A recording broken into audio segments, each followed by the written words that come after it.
Gwanja? To ya ake ciki ne?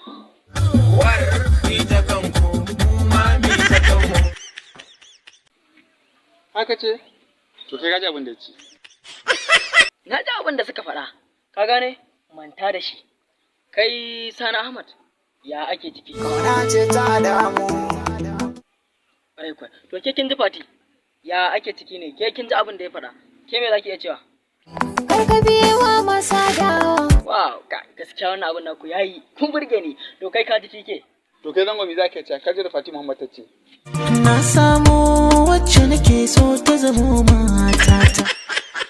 To ce kuma kin ji abin da zango ce. Me za ki cewa a kai? Na samu wanda nake so ya zama jina. Ku ya haka ne? Dukan goyon soyayya ne ku. To ya ji abin da suka ce. Na ji abin da suka ce. Kana ji? Yanzu ke Rikayya, me za ki iya cewa game da wannan ɗin?